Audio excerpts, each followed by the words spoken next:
30 seconds out. Sounds good.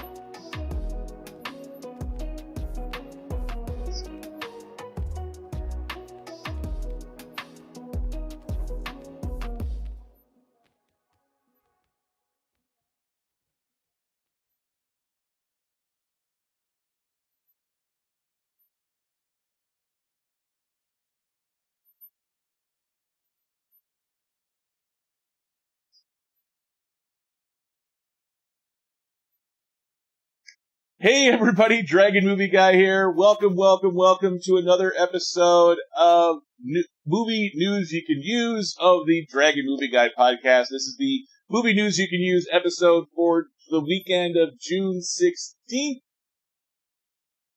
2023. Blanked on the year there for just a second, but sorry.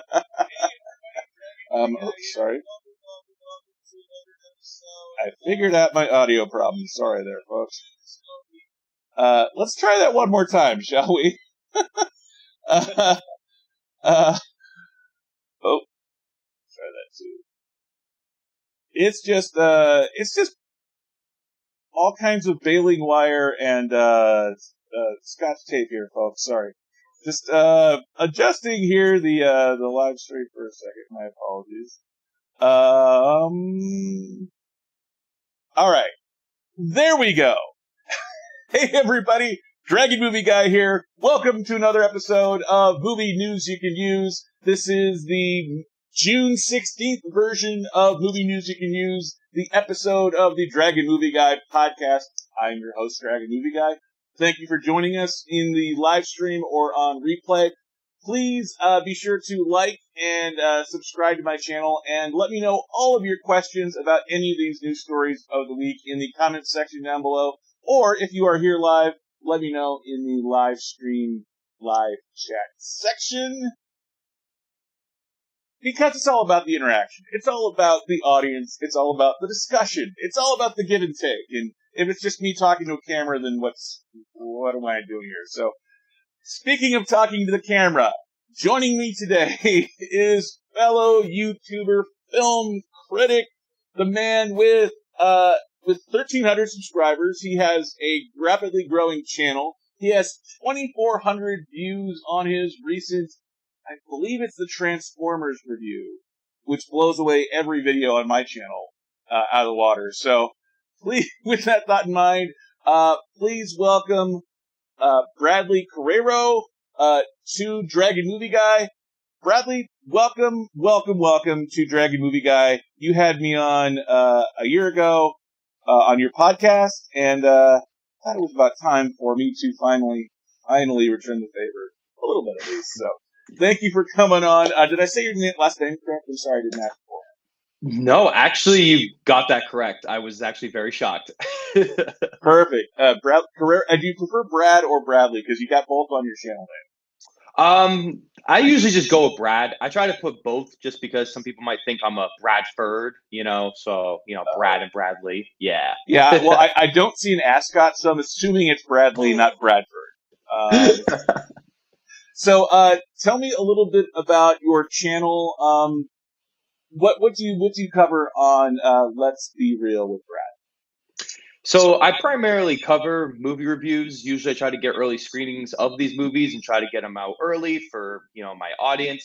I also try to do ranking videos as well as television reviews. I'm going to be spicing up the channel in the next couple of weeks of just doing different various videos. I don't really know what exactly, but I'm definitely going to get a fresh rebrand in the next couple of weeks now that school's over for me. So I'm very excited. Yeah, summer vacation, great. Why is my computer? Sorry, I'm on a laptop. Folks, so summer vacation then a very big time of year for you. You actually get some more free time out when school's out. Yeah, so I work as a paraprofessional, and so having this summer break off is really nice. I still will work the summer school section of it, but having this time off, I'm going to primarily focus on doing more YouTube because now that I am then officially monetized for the past few months, I probably should put a little bit more effort and work into the technical aspects of the channel rather than just like the reviews and the movies themselves. Because I feel as though I'm pretty strong in that, but when it comes to the other aspects, I definitely need to work on that. Absolutely. I am the same way. Not close that there. And for some reason, my OBS is being a little persnickety right now. Like I'm having to hold the button over. So bear with me just a second. Don't worry about it. It happens. It does sometimes. When you're doing the whole thing in a laptop. Okay, that works. Uh, so tell me a little bit about yourself. Where are you from, and where are you from originally, and where are you now, and how did you get into being a movie fan? So I'm from Fall River, Massachusetts. I ended up moving up to Leominster, Massachusetts, which is all the way across Massachusetts. And I've been wanting to be a movie critic for since I was about 15 is when I started really getting into movies. I remember watching movie reviews on YouTube of various critics like Chris Stuckman, who is obviously one of our heroes among the movie crew. And I was just very inspired for how people can watch a movie and get so much out of it. And being able to watch various different movies and opening my eyes to it, I've just explored every different angle when it comes to movie reviews. In 2020, I decided to start a YouTube channel because all my friends said that I talk too much about movies and that I could probably do something pretty good on YouTube. So I tried it and I officially was monetized in March. I didn't really do a whole big post about it. I mean, I said I got 1,000 subscribers and all that, but you still have to get 4,000 hours of watch time. I know YouTube just changed the eligibility requirements lower, so that's pretty cool.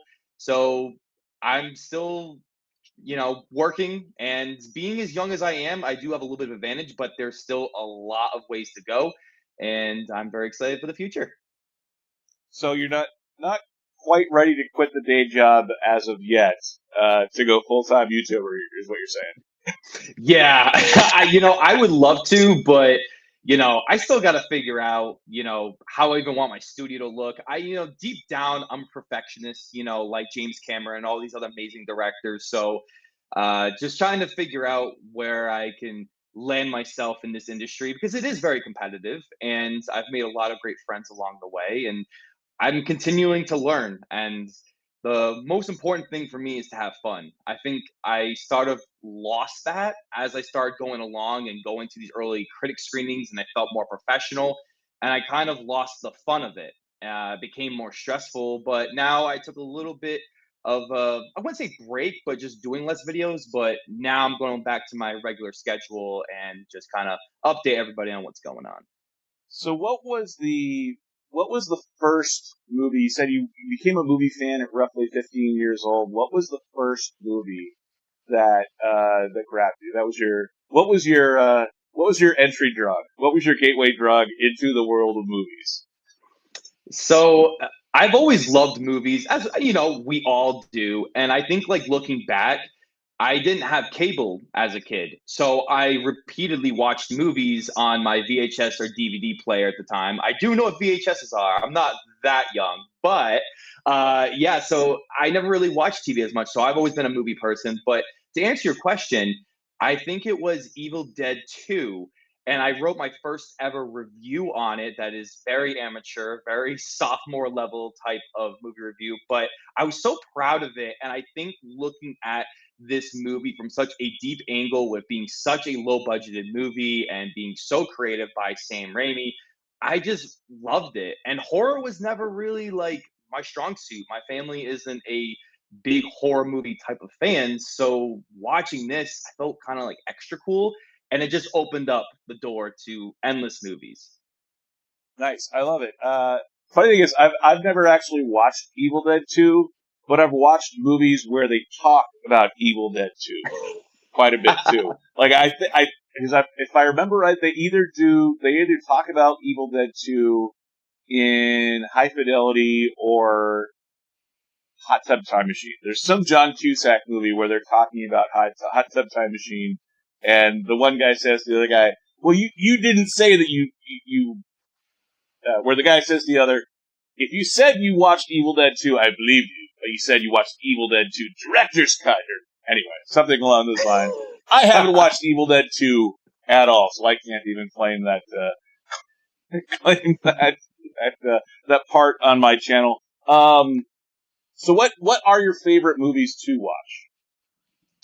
Like movies in general or genres or? Yeah, your favorite genres, your favorite genres. I noticed on your channel you cover a lot of new release movies.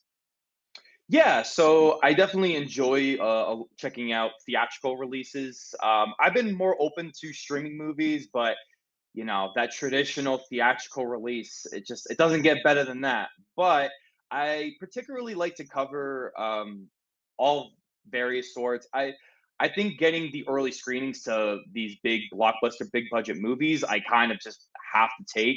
But my favorite is honestly during Oscar season because you get all of these various small drama movies that are just so incredible, and you don't feel like there's any studio interference or anything that could like hurt that movie. And those are my kind of favorites. I also really enjoy romance movies, action movies, superhero movies. I mean, I'm a big superhero fan, but I consider myself a film nerd, film critic first, and then superheroes. So I know, judging by my posters in the background, I look like the basic film bro, but I'm looking to change those two. So okay, so the follow up question there is, what is your we're two guys. Guys don't generally talk romance movies a ton. What is your favorite romance movie, or favorite 2 or 3 romance movies? Ooh, okay. So I think the first one has to be Casablanca. I mean, it kind of lines of drama, romance, but that movie is incredible. I also really enjoy When Harry Met Sally. That's a classic. And right now, I can't really think of another one, but the newest movie, Past Lives, that just came out recently, was excellent. It's definitely one of my favorites right now. It probably not top three, but it was definitely one of my favorites. Just a shout out. Yeah, I have not seen Past Lives yet, but that was on my list of movies to watch for June. So I definitely need to get out into the theater and watch Past Lives. That actually does look surprisingly good. Like the first time I watched the trailer, I was like, oh. And I watched it a second or third time to really go, like, wow, that actually does look pretty good. Because Korean cinema the last couple of years, especially with Parasite, a few other flicks, has really taken off the last couple of years. Have you been watching more Korean cinema the last couple of years? Yeah, I have actually. One of my favorite ones I've been watching was Train to Busan. There's actually again an American remake that probably might come out this year. It was dated, but then it was undated. That movie was excellent. I've also been watching The Handmaiden, that I thought was great. I also watched Decision to Leave. I thought was excellent as well. So by Park Chan Wook. So I've been trying to watch more Korean cinema. Like you said, they have been on the rise. They've been amazing. Bong Joon Ho is obviously one of the best directors from Korean cinema. So they're just on the rise. I'm all for it. And the other thing was, you mentioned Oscar favorites. Like, Oscar movies traditionally start to come out in the fall and wintertime and get in right underneath that December 31st deadline. But have you seen any movies so far this year that you would consider films that could get Oscar nominations, that have been released already this year? So the first one would probably be Past Lives. I would love for it to be nominated. It is distributed by A24, who they won Best Picture last year for Everything Everywhere at Once. I don't know if it's going to get the type of buzz that that movie got, just because of its big names and just of its appeal. But this movie was incredible. It really was worth the hype that it's getting. And I think the other one could be Across the Spider Verse. I know that's a fan favorite right now. It's probably everyone's favorite movie at this point in the year. Probably a best animated feature film. I don't think it would be a best picture. It'd be cool, but probably not. So that's really it for now. There's a lot of really good movies, but I don't know about Oscars yet. Yeah, and you're right about Spider-Man. The first one won the Academy Award for Best Animated Film, so anytime there's that track record of already winning an Oscar in the film series, it automatically means the sequels down the line have to at least be considered, put in the role for consideration for it. So I agree 100%. The only one that I've seen so far this year that seems like it's begging for Oscar nominations is Beau's Afraid. And that film just, oh, talk about a guy that's desperate for cinema. It's not a movie, it's cinema. And it's I like will force you to watch all 3 hours of a film, even though it really should be a 6-episode miniseries. Yeah. And then for it to all be about mommy issues. Sorry, enough about Beau's Afraid. Yeah, have you already seen Beau's Afraid? Yeah, I have. I actually didn't cover it on the channel, but I actually thought it was pretty good. I do agree with you on the miniseries aspect. I thought it was a visceral experience. Let me tell you, it was creative. It was pretentious, but some parts of it actually worked. But definitely Ari Aster's weakest film by far. And that should be telling. You spent 3 hours of your life to watch a movie. You run a movie review channel, and you didn't bother to do a movie review for the movie you spent 3 hours watching. You know, that is a that says everything that we need to know about Beau's Afraid. Anything else we should know about you? Getting to know you. What else should we know about you? I guess one tidbit is that I actually worked in a movie theater, and I dressed up as various characters before the pandemic started, and I was really good at some of these costumes. I don't know if I've shown a lot of these costumes on my social media page or whatnot, so I'll probably have to do that.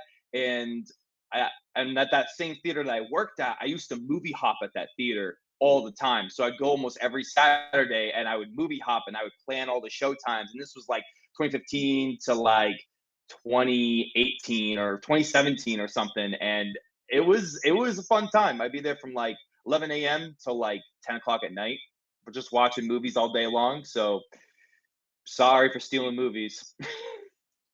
I knew there we must have something in common because I also worked at a movie theater in high school.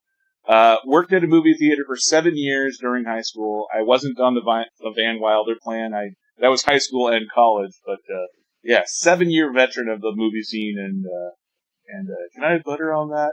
And cleaning up children's movies and all that. But yeah, free movies. That was the key with working at a movie theater during those years.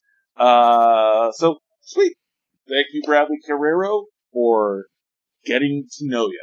Back to the regularly scheduled program as we go back to the movie news you can use. We got 5 stories for this, the movie news you can use for June 16th, 2023. Shall we jump in? Let's go right ahead. Sweet. Story number 1 for this week is Transformers Rise of the Beast. Transformers 7 had a $60 million opening. This is on par with many of the other Transformers movies. It had a $60 million domestic opening and $110 million worldwide, internationally, everywhere except the U.S. and Canada. So that's roughly $170 million opening weekend. But it had a budget north of $200 million, so it has a long way to go still to make money. Did these numbers surprise you at all for Transformers Rise of the Beast, and have you seen it already? Yes, so I've seen the movie. I was very high on the movie, but I might make a video talking about how I kind of just fanboyed the movie. It was probably one of the few times I've actually fanboyed on a movie and realized, yeah, maybe this movie really wasn't all that good. But if we're talking purely box office numbers, the numbers actually surprised me just a little bit because it was on the high end of the projections. But I also think that the international opening is actually really good, considering that these Transformers movies do extremely well overseas. I think the $200 million budget might hurt this movie, but I think it can at least meet 500 to 600 million. It really just depends on all the competition that's coming out this week and what movies get a big release in China or in various countries. But Transformers has always been a staple internationally. I mean, if the Michael Bay movies can be those big box office successes, I can't see why this movie wouldn't. No matter how quality this movie is to anybody, you know. So what did you think? I surprisingly liked it, but that's only because the bar has been set so low for all of the recent Transformers movies, except for Bumblebee. I was pleasantly surprised by Bumblebee, had a great time watching it, and when they said they're going to do a Bumblebee sequel, I was like, yes! And then they said, yeah, Haley Steinfeld and John Cena not going to be in this film. So I was glad that Michael Bay has been driven from the series. It's about time he got driven from the series. I love Michael Bay, early work, but the last 10 years or so, Michael Bay's been. But yeah, I was pleasantly surprised. The director was Stephen Caple Jr., who directed Creed 2, and he's a longtime TV director. So you got Stephen Caple Jr. kind of stepping into the big blockbuster range of cinema directing. So yeah, I was pleasantly surprised by it. And the biggest thing, though, I was so happy that the Transformers were actually transforming again. Like, you could actually see body parts moving and going around, and like the whole sound effect thing. Like the last couple of Michael Bay Transformers movies, they were morphing more than they were transforming. Like, it sort of looked like, you know, in Avengers Endgame, Tony's suit, like, stopped moving and it was just sort of morphing in one amorphous blob to another. That's what the Transformers are doing, and okay, fine, Iron Man, you can nanoparticles all you want. But Transformers, it's in the freaking name! They're Transformers! They're not Mighty Morphin Power Rangers. They're Transformers! The whole point is that they're robots in disguise, like, so, yeah, the whole Beast Wars thing is a little bit after my time. I was a kid when the Generation 1, the original OG Transformers cartoons were on. I was like 8, 9, 10, 11 years old when the first 2 seasons of Transformers came out. So those were sort of my Transformers that I loved because they kind of looked at like the cars and trucks that were out at the time. So, yeah, Beast Wars, where they're transforming from a robot into a robot that looks like a gorilla. Kinda, with robot hair. Yeah, that part kind of lost me. But yeah, I actually did kind of like this film.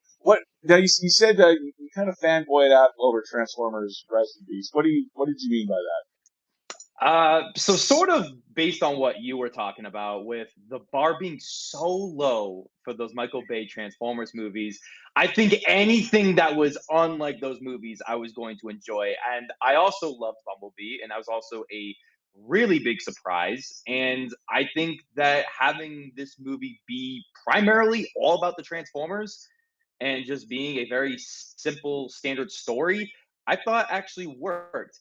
But I think I fanboyed out on because I know a lot about the Transformers and like you that I enjoyed the original show and the Transformers the movie, also from the 80s, and just seeing cool things like that. And I mean, I still agree with a lot of positives I give it. I think it's more of a generic movie at its core, and I was given it. And this is the same thing I did with Godzilla versus Kong, where it's like, okay, if you nail the characters of Godzilla versus Kong and it's epic and cool, then I'm going to give it a really high rating, even though everything else really isn't all that good. So, yeah, I'm kind of in the same boat here. I want to make a video, but I don't know if I want to really humble myself that low and be like, hey guys, you know this video that did really well? Yeah, scratch all that. This movie ain't that all good. My review doesn't matter anymore. And you do have 2,400 views on that video, so that video is performing really well. Mm-hmm. So I agree. It's a lot of fun, and actually, the other thing that comes to mind is Anthony Ramos, the leading actor from In the Heights. This is a really, really talented guy. I haven't seen a ton of his work other than In the Heights, but he did such a great job as the lead character in that musical set in Spanish Harlem up in New York City, singing and dancing, and to see him playing the lead character in a Transformers movie, running from robots, when I know he's capable of singing and dancing. It kind of seems like a lot of underwhelm, but he was so good playing the big brother, playing the dutiful son to his mom, that he was able to bring like an emotional grounding to the Transformers movies that I think have largely been missing the last since the first one. First film was great, but since then there hasn't been a whole lot of human emotion in, at least on the personal level, on the ground level. And I thought Anthony Ramos did a great job bringing that to the role. Like, what did you think of him in that role? I actually thought he was great. I think that he really committed himself to this role. And I was really excited to see him be cast in this movie because, like you said, In the Heights, Hamilton, he is extremely talented.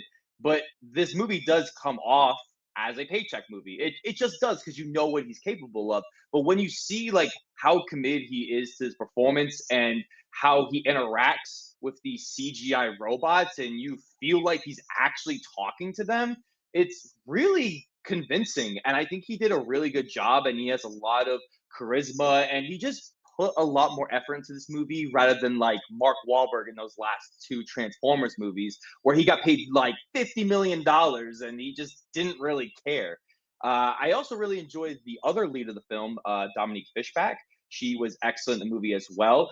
I really thought that her and Anthony Ramos' chemistry together was really good.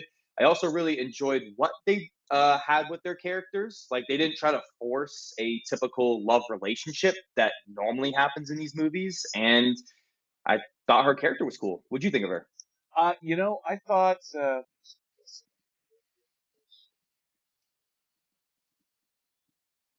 I thought. I thought she is a really talented actress. I loved her in The Deuce, which I think is a really underrated show that got 2 or 3 seasons. That was the one that had the guy that got canceled for a while. Anyhow, that she was in The Deuce, and she was really good in The Deuce. And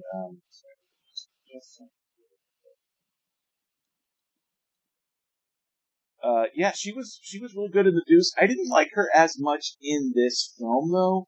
I thought it was a little bit forced. She's a very talented actress, but the thing I really did like, though, also, as you were saying, was the chemistry between the two of them. The fact that they didn't shoehorn a romance into a Transformers movie, which kind of seems like a requirement in some way, shape, or form. But like for example, the Mark Wahlberg Transformers movies, when they shoehorned a romance in, and they were literally having to describe Texas state law as to why it wasn't illegal, I was like, okay, can't we just make the character a few years older, or just skip the romance entirely? Like, if you're having to name state laws as to why it's not illegal, they're forcing something in a little bit there. They didn't, and the fact that they weren't trying to force something like that in this film. I mean, clearly she's an adult, so there wouldn't be an issue in this film. But yeah, because the other thing is too, if you remember Shang-Chi, that also was a film where they had a female lead in Awkwafina, where they didn't go for the romance end. They were just friends the entire time. And that was actually kind of one of the things that they were pointing out was, they were pointing out like, oh, are you together? Like, I don't know, we're friends. So I like that we're getting those types of relationships being experimented with a little bit in films of this size, because normally it's just, you're right, cookie cutter, same thing. And at least they cast 2 really talented actors as leads in this role, and it was fun too. That was the other thing. This is a fun film. It's a fun. I think that kind of got away from the franchise a little bit, like when they did the first Marky Mark one, where it was basically 9/11 but Chicago. Like, I liked Transformers 3, but 4 was, and then when you have Anthony Hopkins in a movie and he's monologuing, and Anthony Hopkins doing a monologue can't save the film, that's when you know Transformers 5 is that bad. So the fact that we brought the fun back to Transformers, I love, and also I love Bumblebee the movie, but Bumblebee the character I think is really kind of played out. So the fact that Bumblebee gets killed off halfway through, in my seat, I was like, yes! Bumblebee is gone! He looks like, he looks like, he looked like the Vision after the Vision was killed in Avengers Infinity War. I love the Vision, so I was like, we know it's coming, but yeah, like, and then, you know, he gets brought back to life. But hey, say I love you. Had my moment where Bumblebee was killed off, so, but yeah. I thought that was pretty brave though, when you take a sequel, it's a sequel to Bumblebee, and they kill off Bumblebee in the sequel. That's actually pretty brave, and the fact that, they gave the lead Transformers role to Mirage, with Pete Davidson doing the voice is great. Did you like Pete Davidson in the role? Yeah, I can't lie that I really like Pete Davidson. I think he's really funny and down to earth. So I thought he was really perfect as this character. I didn't realize how funny he was going to be as this character, and it took me a little bit to know it was him because I had no idea who's in this movie besides the two leads and Peter Cullen as Optimus Prime. So it was really cool to see him just be himself, but also be the character. And I think Pete Davidson rides that fine line, and he was really good in this movie. And I gotta agree that Bumblebee being killed off right away was a massive shocker. Like everybody in my audience just lost their mind. Like I think people were crying in my auditorium. Like I feel bad. People love Bumblebee, so Yeah, it almost kind of felt like I was bathing in the tears of all the kids that were crying over the death of Bumblebee. It was like, yes! Bring on the tears! Bring on the tears! Are you not entertained? The other box office news from this weekend was Spider-Man Across the Spider-Verse took home $55 million. Very close second place. Very good hold for being in the second weekend. What did you think of, are you surprised that Spider-Man is performing so well in weekend number 2? Uh, I am a little surprised, and the only reason why I'm saying that is because the competitive market in the box office right now is so hot. Like if you look at all the box office numbers comparative to, previous years, I mean, this is some of the best. I mean, this is better than pre-pandemic times, which is awesome for theater going. And I think seeing it do as well as it is a little shocking.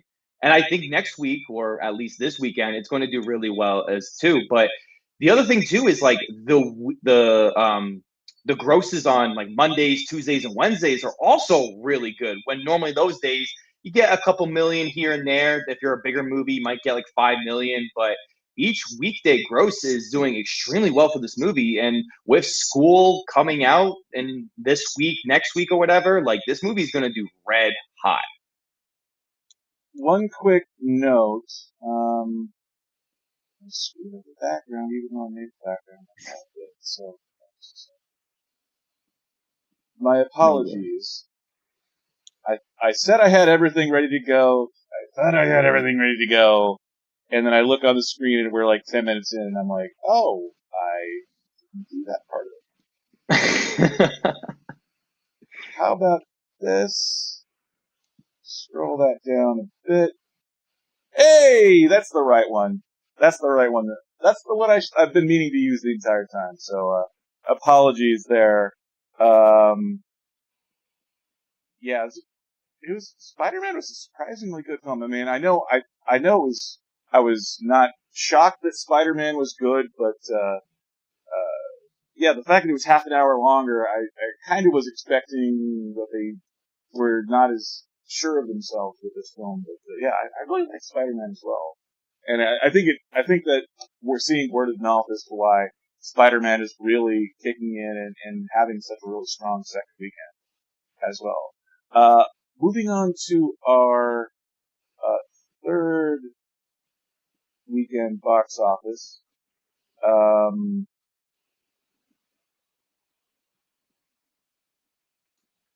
We've got The Flash coming out this weekend. Busy weekend for releasing.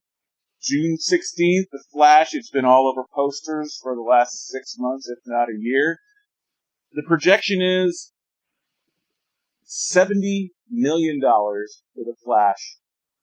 Is that high? Is that low? Would you expect more? And also, we're getting $35 million projection for Disney Pixar's latest film coming out as well. What are your thoughts on box office projections for this weekend? So if we're going to start with The Flash, I think The Flash is a pretty decent number. I think considering that it's coming out Father's Day weekend, you have Michael Keaton back, and you're going to have all the dads wanting to go see the new Flash movie with their kids because they're excited to see this movie. And I do feel that a lot of people do know. I mean, hopefully that this is going to reset the DC universe in some way. I mean, they've been really hyping this up. I also think having the Flash is one of the biggest superhero characters of all time. Like, I think everybody knows who the Flash is, and he's finally getting his own superhero film. I don't know how big this movie will be because we did see with Shazam Fury of the Gods where the box office of that movie just continued to stumble with the projections as the weekend went along. So we could see the same thing happen here. But when we do have the Father's Day weekend and Michael Keaton being marketed very heavily along with Supergirl and Michael Shannon as General Zod, I think this is a pretty decent number. I think a lot of people are excited for it, but I could see it dropping to 60 million. I don't know if it will actually go higher, is basically what I'm saying. Yeah, I was a little surprised that the numbers on such a big weekend where school is finally out for pretty much everyone in the country. Pandemic's largely over. Everyone should be theoretically going back to theaters. And the projections for this weekend, the Flash has been getting so much publicity, and it is a good film. The review on your channel's already out. I've already seen this as well. I saw it at CinemaCon. I love this film. So I was a little bit shocked that it was only getting projections for $70 million, and that a Disney Pixar movie is only getting a $35 million projection for this weekend. So here we are, the biggest movie month of the year in June, and everyone's out of school, and everything should be back to normal, and we're not getting huge numbers, which shocks me a little bit. Yeah, so with what were you gonna say? No, I was gonna say. So, what are your thoughts on that? Yeah, so if we're talking about Elemental, I actually just put out my review because I had an early screening for it last night, and I thought the movie was good, but I do feel the marketing for this movie really hasn't been all that great considering that it is Disney, it's Pixar, and it's $200 million budget. So you would think like they're gonna market the hell out of this movie, and I really feel like they haven't. I also think that this movie is going to get hurt a little bit by its early embargo drop because it did debut at I think it was Cannes Film Festival, or was that just Indiana Jones or another film festival early, and the reviews have been okay. But I think when you have a movie like Spider-Man Across the Spider-Verse and The Little Mermaid, who are just other movies that people are really excited to see, that I think younger audiences or just families are going to go to those movies instead. And I also think with Elemental having the Disney brand and with having Pixar movies be on Disney Plus for the past couple of years, I think people are just like, you know what, I'll just wait to go on Disney Plus. Like, there's no reason for me to actually go see it in the theater. And I completely get it because a lot of people have been doing that with a lot of Disney releases like Strange World that bombed last year or Lightyear that bombed as well. So I'm very curious of how Elemental will do in the course of the summer because I don't think it'll have a big opening, but it could have a little bit of a spark and maybe it could generate more money as the summer goes. That's really good points too about Lightyear being a bomb in theaters, and the other one that came out last year also being a bomb. Surprisingly, Pixar usually bats 1,000, so you're right. Viewing habits may have changed, and especially when you're talking about buying 3, 4, or 5 movie tickets for an entire family to go see a movie, saying, let's wait a month and watch it on Disney Plus, which I'm sure most families probably have a subscription to Disney Plus. So wait a month for it to come on Disney Plus, because honestly, if going to the movie for 5 people costs you $100, what's waiting a month. Yeah. Yeah. So,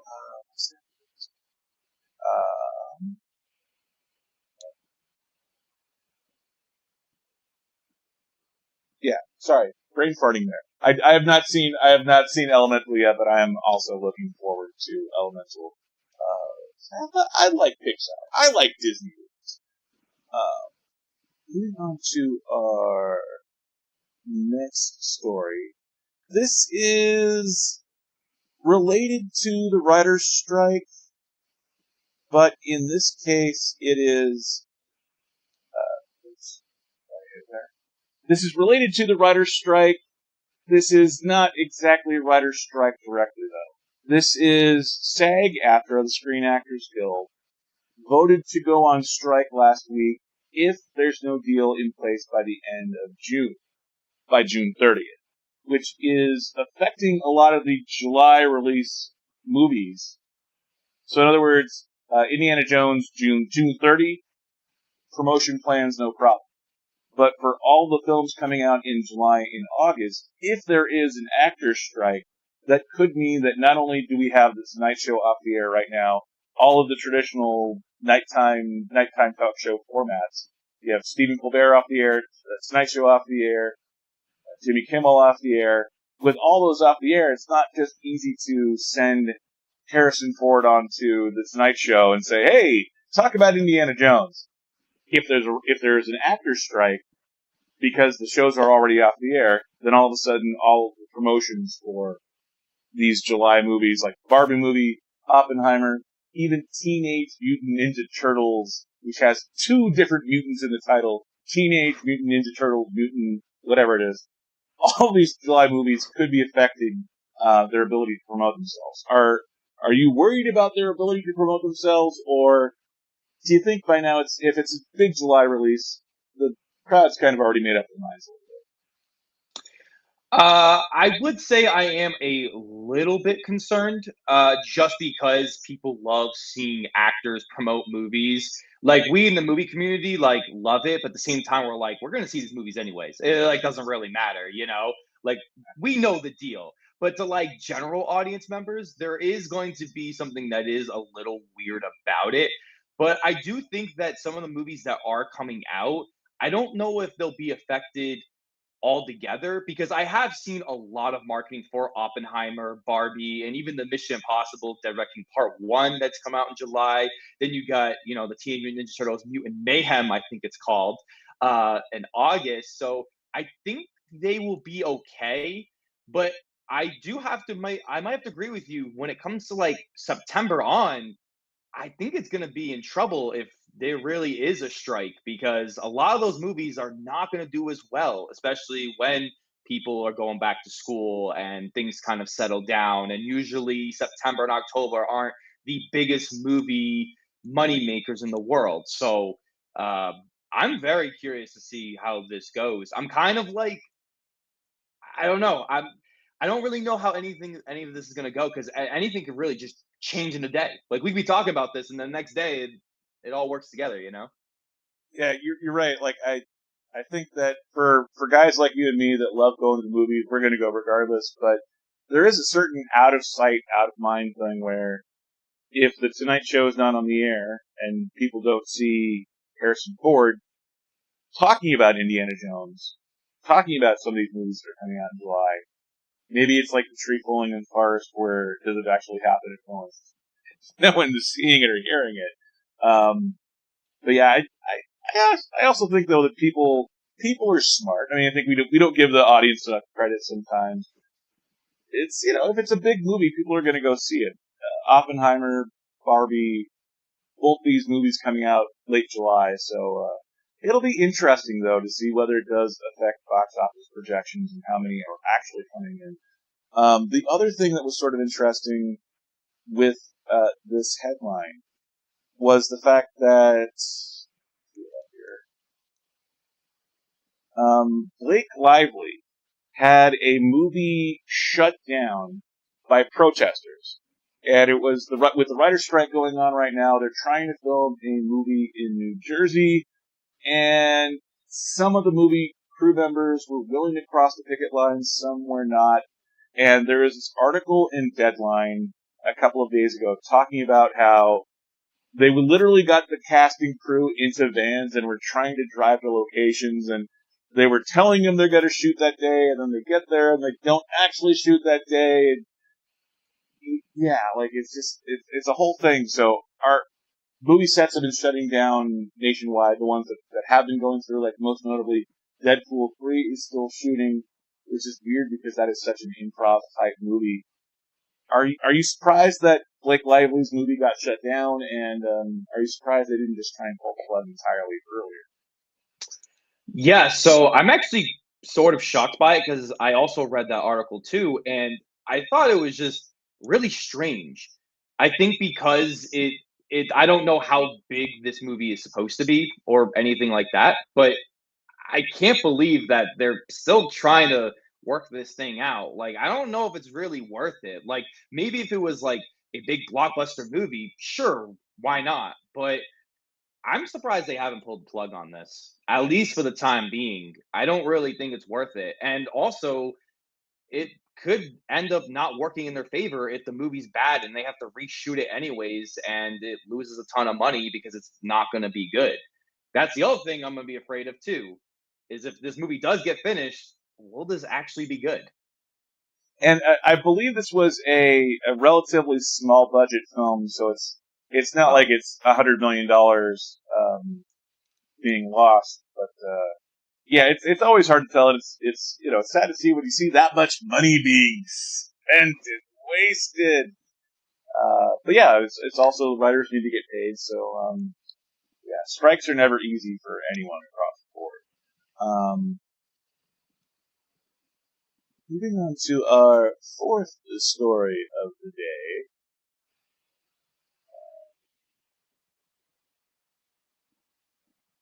Still working on the button pushing here a little bit. And this is actually what it's going to require more button pushing from me. Disney announced a bunch of different release date changes, and for the most part, these were release dates related to the MCU, but there were also some other titles involved here, including the Avatar sequels. But I want to focus on the MCU, the Marvel Cinematic Universe. Most of the Marvel Cinematic Universe through Phase 5 was affected by these release date changes. We have, for example, we have Captain America Brave New World being moved from May 3rd, 2024 to July 24th, 2024. We have the Thunderbolts being moved from July 24th to December 24th, or December 20th of 2024. We have, we have Blade getting pushed from September 6th, 2024 back to February 14th, 2025. We have Deadpool 3, which already got pushed back 3 months, now being pushed forward to May 3rd, 2024, from November of 2024. And we have Fantastic Four being pushed from Valentine's Day 2025 to May 2nd, 2025, and Avengers Kang Dynasty being pushed a full year, May 2, 2025 to May 1st, 2026, an entire calendar year. What are your thoughts on these release date changes, and are you excited for Deadpool moving up a bit here too? Yeah, so I'm really excited for Deadpool 3, as I would assume everybody is, with the return of Hugh Jackman. I do feel that the release date moving up is a very clear sign that the movie's almost finished, but also that Disney has a lot of faith in this movie, that they're willing to push it up. And it's a really good sign because I really enjoyed both the first two Deadpool movies, and I think this is going to be a pretty good movie, or at least I'm hoping it to be as a fanboy. But if we're talking about the other MCU release date changes, I almost feel that they were going to be inevitable just because with the writer strike going on and with them trying to figure out this formula and also announcing like 100 different movies and different various projects to all come out. Like, it's just not going to work, especially when everything is within this timeline and everything's got to follow certain movies. And like, oh, we got to see this movie before you see this movie, and it jumps around. So I can understand why they do this, and also because let's say a movie does really well, and there's something that the director might have added and they changed, and then they got to go reshoot the other movie so they can follow along with that one. And it's cool. It's awesome. I'll never truly understand this process because I'm not in the industry, but I'm okay with it. I'd rather Marvel do this than to just put these movies out, make a ton of money, and just slowly lose their fan base. I don't want to see that happen. And I've seen some people already start to do that. The box office returns on some of them, like Ant-Man and the Wasp Quantumania wasn't the best, but then Guardians Galaxy Volume 3 was really good. So I guess it's really interesting to see what they do with it, especially with everything with Jonathan Majors that's come out. So that's I wonder what they're going to do about that. Yeah, it's especially now too. We're getting some news reports of Tina Huerta, who was Namor in Black Panther Part 2.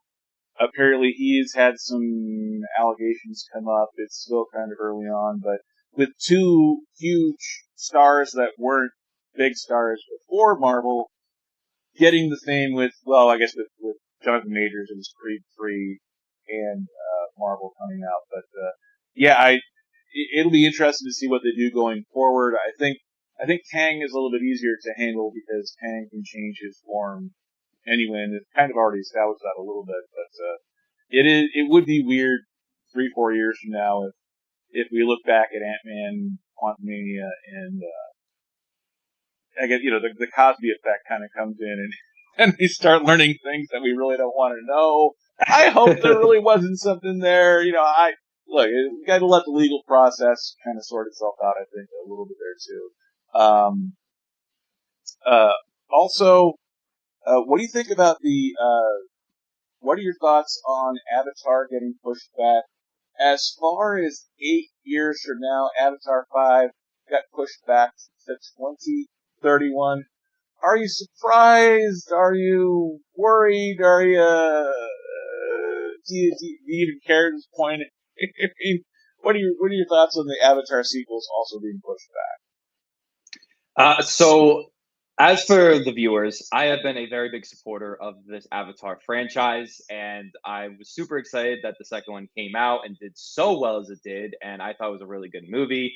I have always wanted these sequels to actually happen, and I think with the second one actually being made, I think it'll be possible, but it's not the best when you have to keep pushing these movies.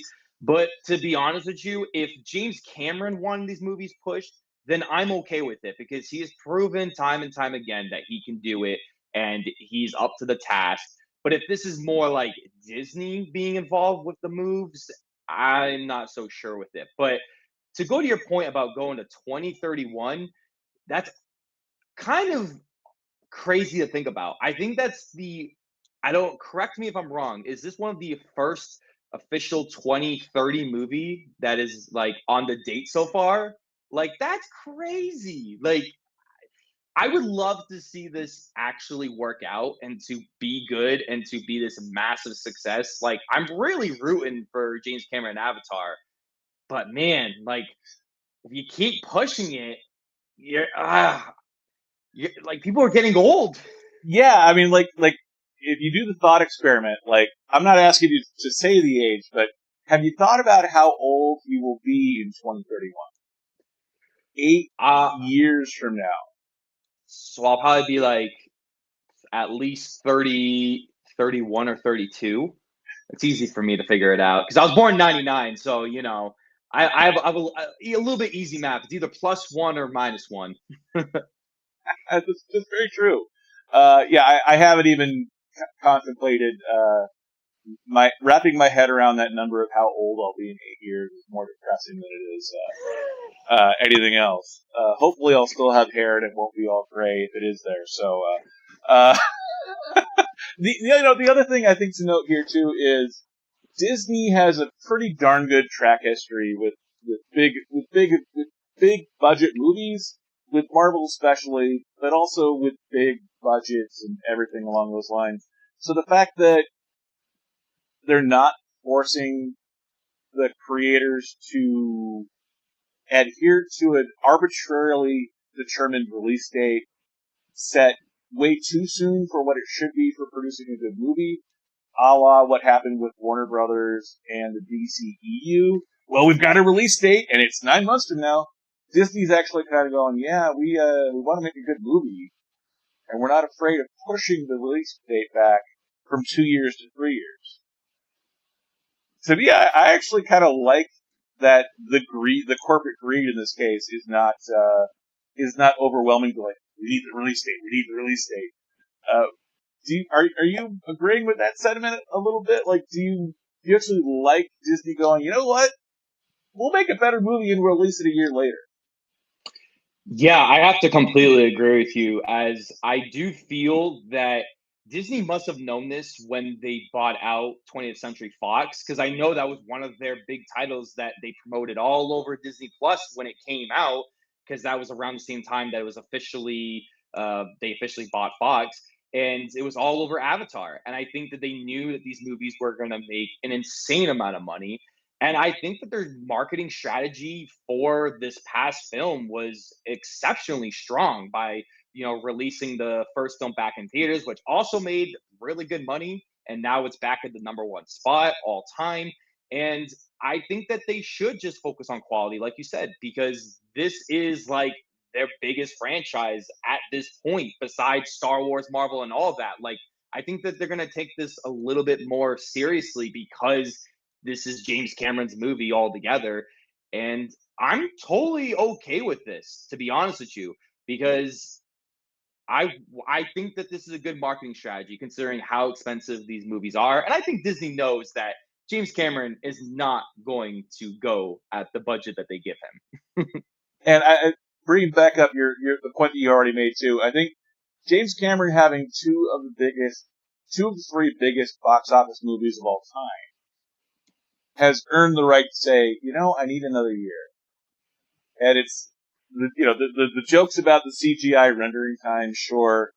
But when James Cameron says, I want to do these movies, I want to do it right, I did two of the three biggest movies of all time, give me some time. I think it's right for Disney to go, okay, James Cameron, you need till 2031 to produce another Avatar movie? Okay. But if it's gonna get a couple $1 billion, why the heck not? It's Disney's money. We're all just living in Disney's toy box. Going to before we go on to that, of the titles that we were talking about a little bit here with Fantastic Four, Captain America 4, which of these movies of the upcoming Disney slate of the Marvel Phase 5 slate are you most excited for? I'm going to have to go with Fantastic Four. I've always been a big Fantastic Four fan when I was younger. I even had like a birthday party. I dressed up as the Thing for the Rise of the Silver Surfer. I thought that movie was like one of the greatest things ever. And I watch it now and I'm like, yo, what was I thinking at like 9, 8 years old? But yeah, I'm actually really excited for that one. Just because I don't know who's being cast. Like, there are all these rumors and people speculating, and they even had John Krasinski, who was a very strong fan prediction, show up as a variant in the Multiverse of Madness Doctor Strange film. So I don't know what they're going to do, and I'm really excited for it. Like, I'm excited for the other ones, but they just got to do Fantastic Four right, because, like, look at the track record. Those movies are not good. I'm sorry to anyone who likes those. Yeah, I mean, I kind of sort of like the first Fantastic Four movie. I didn't really like, I wanted to like Fantastic Four 2 Silver Surfer, but I don't care about Silver Surfer all that much. And Fantastic. I mean, look, there's a mini industry, there's a cottage industry on YouTube just devoted to making fun of that movie, which is weird considering how many Oscar-nominated or Oscar-caliber actors are in Fantastic Four 2015. So the fact that we haven't gotten a classic film yet, a truly excellent film off of Marvel's first family, and when these characters are very popular, yeah, I'm really nervous for this film, and yeah, I'm with you. I love John Krasinski. I love the idea of John Krasinski and Emily Blunt being Mr. Fantastic and the Invisible Girl. I do wonder a little bit if they're a little bit past the prime age for the characters, because as the joke went in Deadpool 2, like they have to be young enough to carry a franchise for 10 or 11 years, and 10 years from now, John Krasinski's going to be 50-ish. So that's not old, but when you think about wanting to have actors be in an age range for the characters for a 10, 12-year period, it does seem like they'll probably go with the quote unquote the young sexy cast for Fantastic Four. So yeah, I'm a little worried with the casting, the fact that we haven't gotten the casting announcements yet when it's 2 years away. But yeah, I'm in Marvel. I trust until I don't, and that has been tested recently. I mean, Phase 4 was not exactly Murderer's Row in terms of all-time classic Marvel movies. So. Yeah, so fingers crossed. Hopefully that film is. Hopefully all these films are good and the extra time they're buying will pay off. The final story of the day. Final story of the day is a bit of a rip from the headlines, but it does make me question a little bit. Pat Sajak retiring after 41 years as Wheel of Fortune host. What do you, like, you said you were born in 99, so Pat Sajak's career on Wheel of Fortune is twice your lifetime at this point. What are your thoughts? Are you a fan of Wheel of Fortune and Pat Sajak, and are you sad to see him go? So I haven't really watched a lot of Wheel of Fortune. I think a lot of people my age kind of consider it as more of the old people show. No offense to anyone who enjoys it. It is a good game show. But I always liked him. I thought he was always just like really enjoyable to have on. Uh, I feel kind of indifferent towards it. I think if you are a big fan of it, I think you are going to feel kind of not great about it. I feel like, I mean, I don't really know too much about this, but was there like a farewell tour, or is this just kind of out of nowhere? Well, this is a announcement. He's going to be hosting for one more year. So it was sort Oh, of like James Corden leaving the Late Show. They gave an announcement and they said he's going to be leaving a year from now, so they can do the whole farewell tour kind of thing. And what's interesting is I do find it interesting though that Pat Sajak announces this announcement, and Vanna White did not make a similar announcement, because they've been sort of prepping the audience for Pat Sajak's daughter. Like, Pat Sajak's daughter's been doing a bunch of stuff online and with the show, and so she shows up here and there. She's not a regular part of any kind of broadcast, but she does show up from here and there, and she could. My guess is that she's very attractive, so she could be the new Vanna, but like anything else, if they can, they will go with fewer people. So I wouldn't be surprised if they had Pat Sajak's daughter take over as both letter churner, because they don't even churn letters anymore, and the host. It wouldn't shock me, but I'm kind of surprised though that they make this announcement and it's not Pat and Vanna leaving together, because the hmm idea of 60-something-year-old Vanna White churning letters with a 35-year-old Ryan Seacrest wannabe hosting something about that, like the optics of it, kind of surprised me that Vanna White is not also making that announcement at the same time. But, I'm not a huge Wheel of Fortune watcher, but it is a big part of Americana, and it is a big part of history. Like with my life, I don't remember seeing Wheel of Fortune without Pat Sajak in that way. So, like I even remember back when Wheel of Fortune was in the 80s and 90s, they used to have a giant set that was kind of rotating, and it was like really kitschy kind of furniture they would have on this living room set. and they would have, when someone would win a round of Wheel of Fortune, they would have to spend the money on the furniture that was on display. So, if someone won $785 in the first round, they would have this thing where they would have the studio camera kind of wandering around this set of really bad furniture that the sponsors clearly had paid to have on the set and bid on. And they would go, well, okay, I'll spend $300 on that couch and $150 on that end table. And Pat goes, okay, well, you have $23 left. We'll give you that in a gift certificate. And it was like the biggest waste of time. And, when you're a kid, you're like, okay, I don't care about an end table.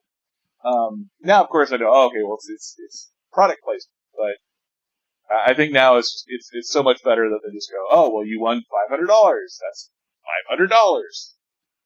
Go spend $500 on whatever you want to spend $500 on. But yeah, so that was the first question. Second question is, would you want to be host of Wheel of Fortune? It is America's game after all. If I was given the opportunity and they came up to me and they were like, Brad, you want to do this? Yeah, why not? Like, screw it. I mean, sounds like a lot of fun. I mean, I'm sure there'll be a lot of hard work and a lot of extras and a lot of producers you got to talk to. But man, I mean, if you know somebody, we can make this happen. Yeah, I'm the same way. Like, look, I'm not the hugest fan of the show, but if someone says to me, we really like that you have just under monetization number of subscribers, we want to hire you to host Wheel of Fortune. I'd be like, well, okay, sure, they're paying Pat Sajak millions of dollars and worldwide fame, but I have my channel. No, I pass on Wheel of Fortune. Of course, yeah. Who wouldn't want to be Wheel of Fortune's host and be in everyone's living room now and then and have one of the most creatively stifling but consistent jobs out there? Well, what's the price today? Or what's the price today? Yeah, there's 3 R's.